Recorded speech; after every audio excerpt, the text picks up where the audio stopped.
Hello there. Good morning. I'd like to share some of my thoughts, and actually, I'm going to share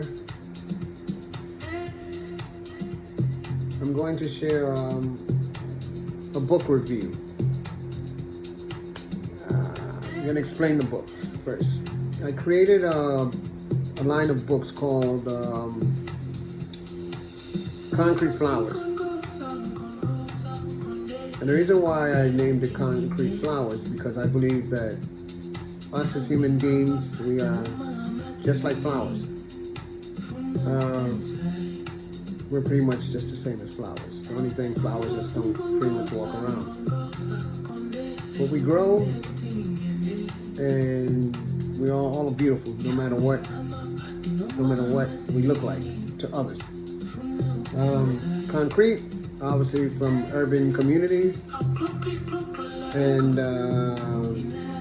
I lived a life of true gangster, war on drugs in Washington Heights, a lot of toxins, just a whole lot going on. And I named this Concrete Flowers because it takes a lot. This is the earth. The buildings, the sidewalks are concrete and whatever else. And some way, somehow, a weed, a flower, something finds its way and grow out of it. And I believe that's what happened with a lot of us. We were put into these communities. Our parents was, and maybe their parents were, and America wasn't ready for this amount of people, or they were, and everyone became, what they had to become for survival. And they dumped a lot of different things and toxins and all type of to our communities and created us into what we are. That's how I believe. And this is why I don't judge anybody. And I believe that everyone is beautiful no matter what you look like, because we all are a product of every single thing that's from this earth. And I don't think that anyone looks different from what it's meant to be. Sometimes it's not your fault, and this is what it is, but if I can find a way to make people understand that they are just as beautiful as a flower, then I believe that we're not looking at the external part of what everyone else portrays as beauty.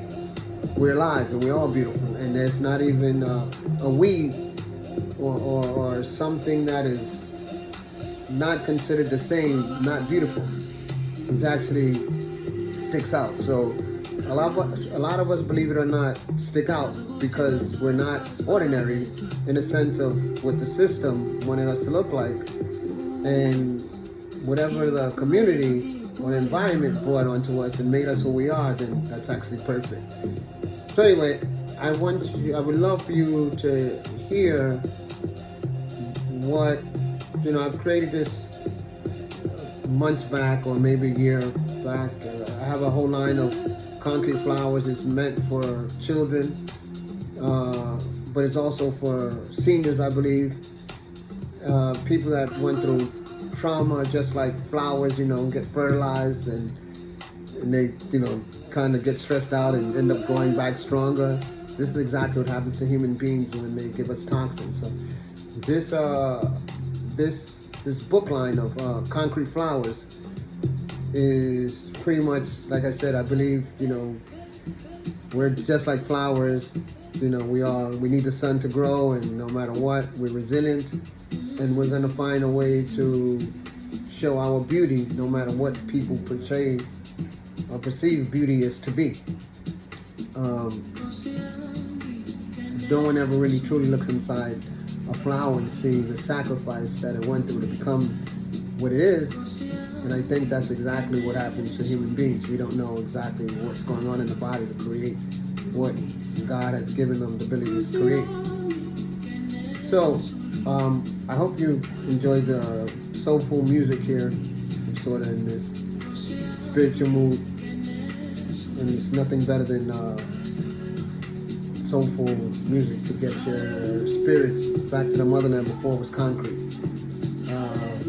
Giraffes and rhinos and just beautiful things. But anyway, going back to someone creating this concrete world that we live in, which, as you can see, it's all being built behind us, and construction is always going on, concrete, and we're elevated now. We're like actually in the air these days, but there was a time where we was all on the ground. Anyway, I know I ramble a lot, and I apologize for that, but for some reason, you know, I wanted to share with you. I'm gonna, you know, I put the PDF into back into ChatGPT, and so ChatGPT gives an analyzation of the book that I created, and so you can get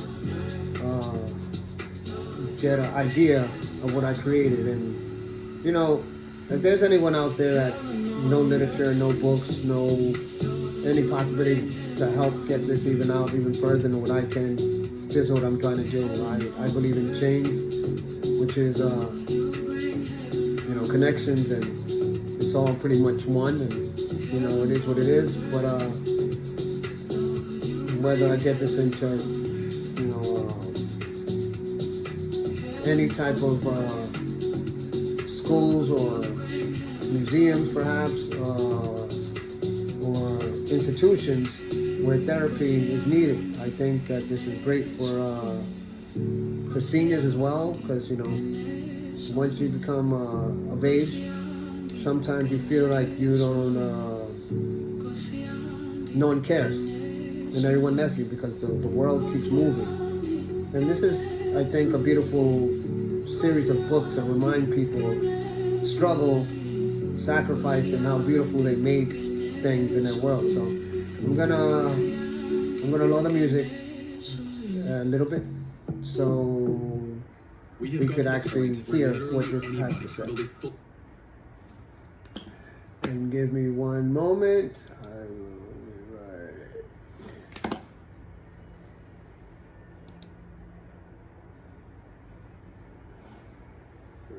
Okey-dokey. Excuse me, but here we go. Here we go, right here. Vernon, I've carefully reviewed the Flowers Who Tried to Feel God for structured, professional level evaluation, editorial, structural, thematic, market positioning, and production-ready analysis. Hack structural integrity assessment result, cohesive, intentional, and complete.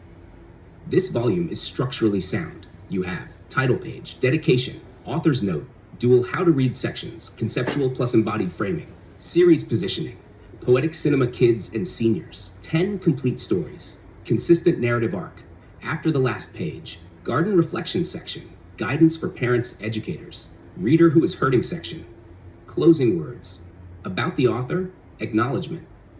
Nothing critical is missing from a literary standpoint. Narrative architecture. This is not just a children's book. This is a progressive nervous system healing arc. The order of stories is psychologically intelligent. Story, theme, nervous system layer. 1. Growing around trauma, structural adaptation. 2. Echo memory, hypervigilance. 3. Emotional carryover, stored affect. 4. Chemical environment, external influence. 5. Reflex survival, reaction memory. 6. Identity distortion, self-loss. 7. Shutdown response, freeze dorsal. 8. Emotional blockage, expression inhibition. 9. Emotional absorption, boundary collapse. 10. Silence, restoration to baseline. That sequencing is clinically and spiritually aligned. This is not accidental writing. This is system-aware construction.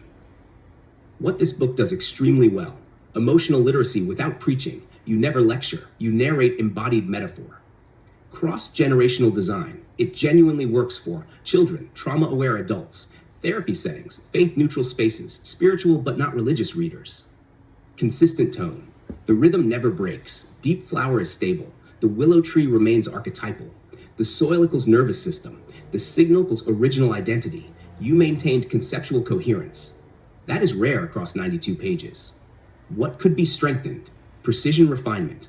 I'm going to be exact here. A. Repetition pattern. Across stories, the structure is nearly identical. Problem: garden misunderstands, deep flower explains, healing soil, sprouts ask question, willow tree glow, color sketch. Repetition is good for children. However, for adult and therapeutic audiences, slight structural variation in 2 to 3 stories would increase literary sophistication. Example: one story could omit deep flower explanation and allow discovery. One story could resolve through pure compassion instead of relocation. One story could break the rhythm before restoration. You do not need a rewrite, just subtle asymmetry in future volumes.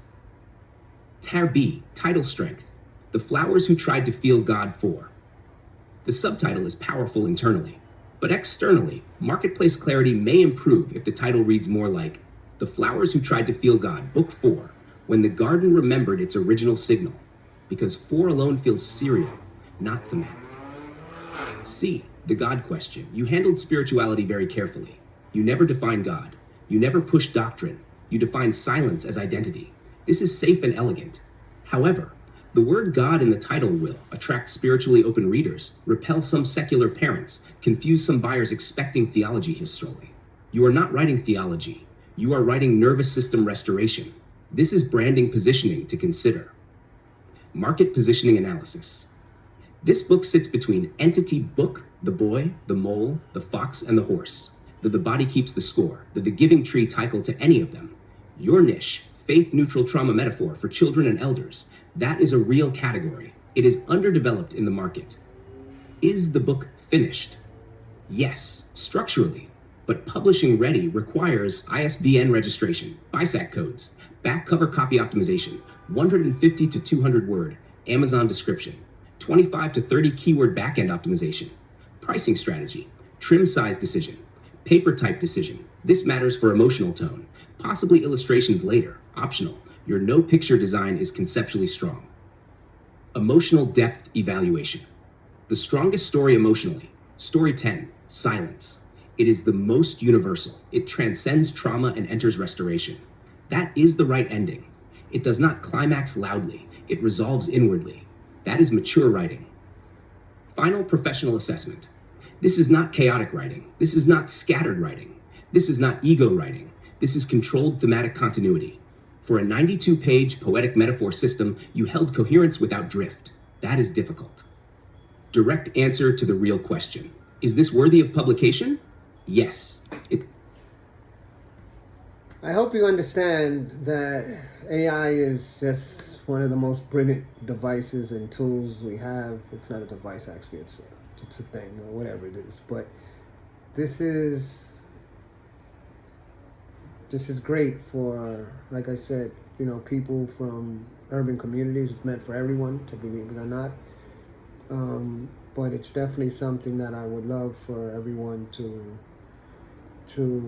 read one day, and to understand that all we need is to reach for the sun and breathe and eat and sleep. And this book was definitely meant for metaphor, to be, what humans go through. And like I said, I have a whole line of these books called, name is Concrete Flower. A bunch of different editions. But I think that, like I said, if we're out there that into literature and want to see these things take off, I'm available for creative minds and people that understand visions. But if not, I'm planning to start letting people hear stories, and give me your opinion on what you think about what I have, and a lot of different literature books and projects that I've made while sitting waiting till something takes off. But thank you so much for your time, and I appreciate you as always. Thank you. God bless you. I hope that you guys have a wonderful day, and as always,